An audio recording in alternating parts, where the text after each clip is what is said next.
उत्तर भारत के नोएडा में एक्टिविस्ट पालेराम चौहान की 2013 में दिन दहाड़े हत्या कर दी गई थी। वो खौफनाक दिन उनके बेटे कभी नहीं भूलेंगे।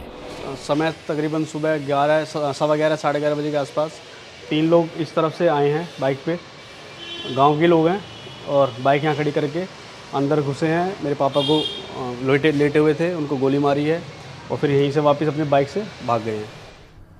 पालेराम चौहान नोएडा में वर्षों से सक्रिय रेत खनन माफिया के खिलाफ लड़ रहे थे। आज भी हालात बदले नहीं हैं। अवैध कारोबार से यमुना नदी के आसपास रहने वालों की जिंदगियों और वहां की नाजुक इकोलॉजी को नुकसान हुआ है। कठिन है, लेकिन आकाश चौहान ने अपने पिता की लड़ाई को जारी रखा है। देखिए, लोकल अथॉरिटीज़ और जो ये माइनिंग करने वाले लोग हैं, इनके बीच में जो कनेक्शन है, आप उसको अगर बोलेगा भी आप उसको जस्टिफाई करो या डिस्क्राइब करो तो नहीं कर पाओगे, क्योंकि ये इतने बड़े स्तर से है। ठीक है ना, अभी आप सिर्फ बेसिक तक हो, ये इनके इन्वॉल्वमेंट ऊपर लेवल तक है। ठीक है ना, उन्हीं के आदेश से या उन्हीं के साथ जुड़कर ये जो आपका माइनिंग होता है। बड़े पैमाने पर शहरीकरण ने नदियों की रेत की मांग बढ़ा दी है, जिसका इस्तेमाल अलग अलग निर्माण प्रोजेक्ट में होता है। झीलों, नदियों, समुद्र तटों और डेल्टा से हर साल करीब 50 अरब टन रेत निकाली जाती है।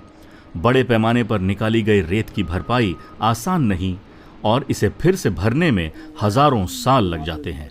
वैज्ञानिक डॉक्टर फैयाज खुद सर बताते हैं कि नदी तल की रेत निर्माण के लिए बहुत कीमती होती है। ये रेत ज्यादा दरदरी है।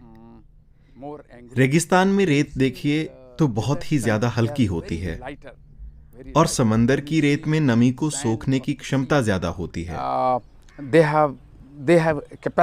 लिहाजा जब उसे इस्पात के साथ मिलाया जाता है तो इस्पात खराब होता है। तो ये कुछ अंतर हैं आकार और रूप के। नदी की रेत ज्यादा दानेदार होती है, इसलिए ज्यादा पसंद की जाती है। रेत खनन के लिए जब लाइसेंस मिलते हैं, तब भी कानून ना ही भारी मशीनों से खुदाई की इजाजत देता है, ना ही नदी के प्रवाह में कोई अवरोध खड़ा करने की। 2020 में आकाश चौहान की जमीन से जरा ही दूर रेत खनन के लिए एक ठेकेदार को लाइसेंस मिल गया।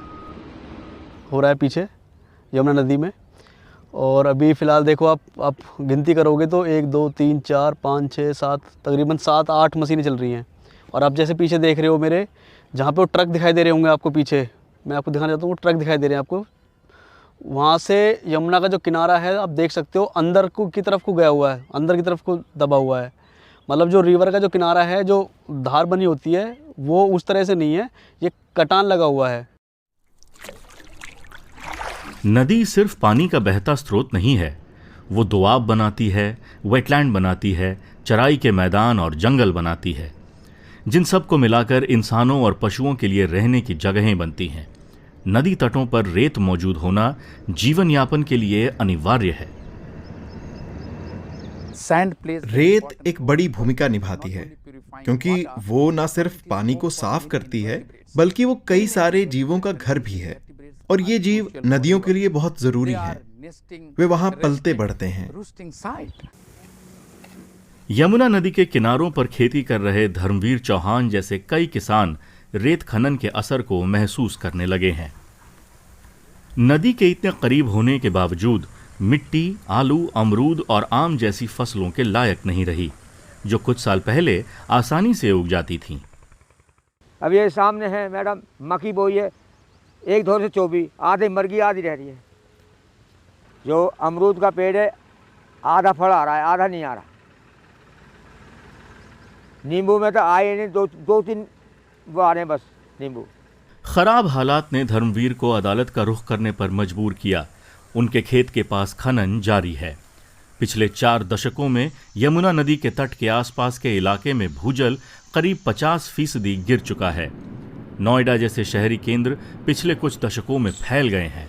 इस प्रक्रिया में आर्थिक वजहें पर्यावरणीय सरोकारों पर भारी पड़ी हैं।